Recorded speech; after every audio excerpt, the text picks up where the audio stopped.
IELTS এ ভালো preparation নেওয়ার জন্য রুটিন ফলো করা গুরুত্বপূর্ণ একটা জিনিস।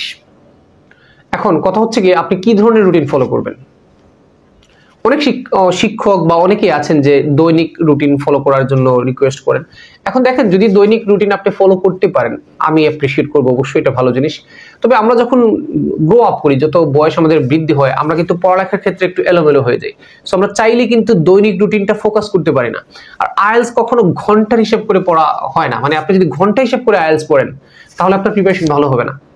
তাহলে এটাকে সমাধান কি করতে হবে? আপনি যখন প্রাইমারি স্কুলে ছিলেন, হাই স্কুলে ছিলেন, কলেজে ছিলেন, তখন আপনি যে সিরিয়াস ছিলেন বা যতটুকু শক্তি ছিল, এনার্জি ছিল পড়ালেখার প্রতি, এরপরে কিন্তু কলেজ লেভেল থেকে উঠার পর তখন কিন্তু আমাদের ওই এনার্জিটা থাকে না, ওই মেন্টালিটিও থাকে না। তো সেক্ষেত্রে একটা সহজ সলিউশন হচ্ছে গিয়ে আপনি দৈনন্দিন রুটিন ফলো করবেন না, আপনি ঘন্টা হিসাব করবেন না। মানে আমি আজকে এই ঘন্টা অত ঘন্টা পড়বো, কালকে এত ঘন্টা পড়ি, ঘন্টা হিসাব করবেন না। কারণ ঘন্টা হিসাব করে পড়ার মানে হচ্ছে কি আপনি শুধু টাইমটা ফলো করলেন, কিন্তু আপনি যদি আইটেম হিসাব করে পড়েন যে না আমি এই এক সপ্তাহে এতটা রিডিং টেস্ট দিব, এতটা লিসেনিং টেস্ট দিব, তাহলে এটা ভালো হয় না?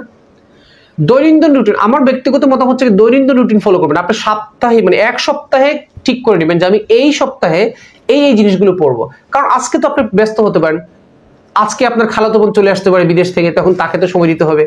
অথবা আপনার কোনো একটা কোনো জায়গায় ভিজিটিং এ চলে গেলেন, অথবা বাড়িতে কেউ অসুস্থ হয়ে গেল, হতে পারে কোনো না কোনো ভাবে আজকের দিনটা আপনার নষ্ট হয়ে যেতে পারে। তো সেই জন্য ব্যাকআপ হিসেবে আপনি পুরো সপ্তাহের একটা টার্গেট নেন যে আমি যত ব্যস্ত থাকি না কেন অন্তত এই কাজগুলো আমি করে নিব।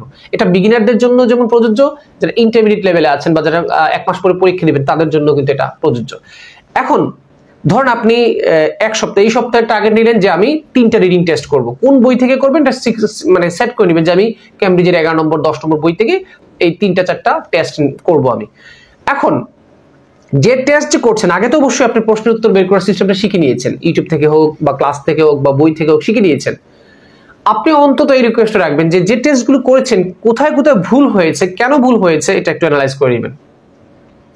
শুধু শুধু খালি টেস্ট দিয়ে বই নষ্ট করবেন না, পরবর্তীতে বই কোথায় খুঁজে পাবেন। কারণ ক্যামব্রিজের বই আমরা 10 থেকে 19 পর্যন্ত বর্তমানে যেগুলো দিয়ে আমরা প্র্যাকটিস করি, তো এর বাইরে ক্যামব্রিজ শেষ হয়ে গেলে আপনি অন্য বইগুলো কিনতে হবে। সো ক্যামব্রিজগুলোকে খুব দ্রুত নষ্ট করবেন না। কঠিন প্রশ্ন যদি ভুল হয় বাদ দেন, সহজ প্রশ্ন যদি ভুল হয় সেটাকে অ্যানালাইজ করবেন, কেন ভুল হবে, এটা তো সহজ ছিল, এটা ভুল হবে কেন। এমসিকিউ কঠিন, ভুল হয়ে গেছে, ওকে ফাইন, ওটাকে বাদ দেওয়া যায়। কিন্তু সহজ প্রশ্ন শূন্যস্থান ভুল করেছেন, কেন ভুল করেছেন এটা অ্যানালাইজ করতে হবে। এটা লিসেনিং এর ক্ষেত্রে প্রযোজ্য, রিডিং এর ক্ষেত্রে প্রযোজ্য। এক সপ্তাহের টার্গেট নেবেন, দৈনিক টার্গেট নেওয়ার দরকার নেই। এক সপ্তাহ নিয়ে দেখেন আপনার ভালো হবে, মানে এই এক সপ্তাহে আপনি কাভার দিবেন এগুলো। এখন আসেন স্পিকিং এর বেলায়, স্পিকিং পার্ট 1, 2, 3 আছে।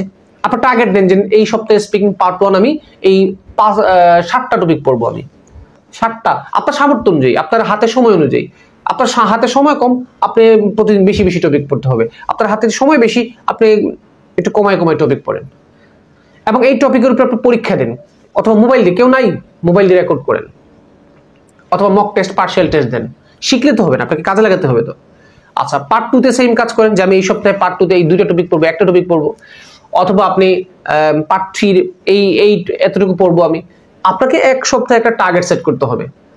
এখন একদিন বিজি থাকলে অন্যদিন কিন্তু কভার দিতে পারবেন। একইভাবে শব্দের অর্থের বেলায়ও আপনি এক সপ্তাহের একটা টার্গেট সেট করতে পারেন। তো আমরা এই আমাদের যারা আইএলটিএস স্পিকিং এবং রাইটিং এর বই কিনেন, আমরা এই ছোট বইটা গিফট দেই, যদি এই বইটা এখন নাই বললেই চলে, সংখ্যা একদমই কম। সো যাদের লাগবে আপনারা হোয়াটসঅ্যাপে নক দিন, আমরা পিডিএফটা দিয়ে দিব। এখানে গুরুত্বপূর্ণ 750টা শব্দের অর্থ দেওয়া আছে, খুবই গুরুত্বপূর্ণ। মানে যারা বিগিনার লেভেলে আছেন, এমন 750টা ওয়ার্ড দেওয়া আছে যেগুলো ছাড়া আপনি ইংরেজিতে কথা বলতেই পারবেন না, এরকম শব্দের অর্থ দেওয়া আছে। আর একইভাবে আপনি রাইটিং কিভাবে প্র্যাকটিস করবেন, ধরুন আমি যেহেতু আমাদের এই বইটা আছে, অনেকে এই বইটা ক্রয় করেছেন, তো এখান থেকে আপনি স্যাম্পল আনসার পড়বেন, টার্গেট নিয়েছেন। এক সপ্তাহে টার্গেট নেবেন যে আমি রাইটিং টাস্ক 1 এর এতটা স্যাম্পল আনসার পড়বো, রাইটিং টাস্ক 2 এর এতটা স্যাম্পল আনসার পড়বো। আপনি আপনার তৌফিক অনুযায়ী প্রথম সপ্তাহে আপনি যে টার্গেটটা নিচ্ছেন, দেখবেন এই টার্গেটটা ফিল আপ করতে পেরেছেন কিনা। যদি পারেন তাহলে তো ভালো, যদি পারেন না তাহলে টার্গেট কমিয়ে নেবেন নেক্সট সপ্তাহে। আর যদি দেখেন যে খুব দ্রুত টার্গেট ফিল আপ করেছেন, তাহলে নেক্সট সপ্তাহে টার্গেটটা বাড়িয়ে দিবেন। ওকে, স্যাম্পল আনসার পড়বেন। আর প্রতি সপ্তাহে কিছু না কিছু রাইটিং করবেন, 2-3টা রাইটিং আপনাকে লিখতে হবে। টার্গেট নিবে যে এতটা রাইটিং করব। কোথায় থেকে করবেন? আপনি গুগল থেকে প্রশ্ন আনেন অথবা আপনি ক্যামব্রিজের বই থেকে প্রশ্ন আনেন। আর শব্দের অর্থ কথা যেটা বলছিলাম, এই বইতে আমাদের এই বইতে কিন্তু গুরুত্বপূর্ণ আইএলটিএস রিলেটেড শব্দের অর্থ দেওয়া আছে। সো আপনি যখন পড়বেন আপনার একটা লিস্ট দরকার, আপনি তো এলোমেলো প্র্যাকটিস করবেন না, আপনার তো একটা সোর্স দরকার যে এই সোর্স থেকে আমি পড়বো। এখন আমি আপনাকে আমার বই যেহেতু এটা আমি আপনাকে সাজেস্ট করছি, এখন এটার মানে এই না যে আপনাকে এটাকেই ফলো করতে হবে। আপনি যেখান থেকে যে বই আপনি ফলো করছেন করেন, কিন্তু ওটার টার্গেট নিয়ে শেষ করেন যে আমি এতদিনে এক সপ্তাহে এতটা শব্দ পড়বো, অর্থাৎ মোট শব্দগুলোকে আপনি ভাগ দিয়ে দিবেন আপনার হাতে কি পরিমাণ সময় আছে। যেমন এখানে ধরেন এই যে ছোট বইতে 750টা ভার্ব আছে, আপনি 15টা 20টা যদি দৈনিক হিসাব করেন তাহলে দেখেন সপ্তাহে কয়টা পড়ে, এক সপ্তাহে এতটা টার্গেট নেন, ঠিক আছে? সো টার্গেট নিবেন, ঘন্টা হিসাব করবেন না, আইটেম হিসাব করবেন যে আমি কি পরিমাণ জিনিস শিখেছি, পড়েছি কি জিনিস কতটুকু, এটা গুরুত্বপূর্ণ না, কি পরিমাণ জিনিস শিখেছি এবং পারি। আপনি পারেন কি পারেন না সেটা জেনে আমার লাভ নেই, কিন্তু আপনার রেজাল্ট কি করেছেন সেটি গুরুত্বপূর্ণ। সুতরাং রেজাল্ট করার জন্য আপনাকে কি করতে হবে? টেস্ট করতে হবে নিজেকে যে আমি এই সপ্তাহ থেকে মানে আগামী সপ্তাহে উন্নতি করলাম কিনা, গত সপ্তাহের তুলনায় এই সপ্তাহে আমার লাভ হয়েছে কিনা। সো আপনি যখন আইটেম হিসেব করবেন এবং মোটামুটি একটু রুলসের মধ্যে থাকবেন, দেখবেন আপনার অবশ্যই উন্নতি হচ্ছে। আর একটা জিনিস হচ্ছে কি, আপনার রেগুলার অ্যাসেসমেন্ট করতে হবে, যে কোনোভাবে আপনার উন্নতি হচ্ছে কিনা সেটাকে আপনার ফাইন্ড আউট করতে হবে। আমরা অনেক শিক্ষার্থী আছে মানে কি করবে সে খুঁজে পায় না। আরে আমি যেটা বলছি এখন এটা তো পরামর্শ, আমার পরামর্শ তো পরামর্শ জায়গায় থেকে যাবে, এটা যদি আপনি কাজে না লাগেন তাহলে আমার পরামর্শ দিয়ে তো লাভ নেই। আপনি দেখেন কিভাবে, আপনি যদি দৈনন্দিন রুটিন ফলো করতে ভালো মনে করেন তাহলে আপনি দৈনন্দিন ফলো করেন, দৈনন্দিন টার্গেট সেট করেন। তবে আপনি হিসাব করে দেখেন যে এক সপ্তাহের টার্গেট সেট করলে ভালো হয় না একদিনের টার্গেট সেট করলে ভালো হয়। আপনি প্রতিদিন প্রত্যেক মডিউল পড়তে হবে বিষয়টা এরকম না, কিন্তু প্রতিদিন শব্দের অর্থ করতে হবে, এটা মাস্ট। প্রতিদিন শব্দের অর্থ করতে হবে।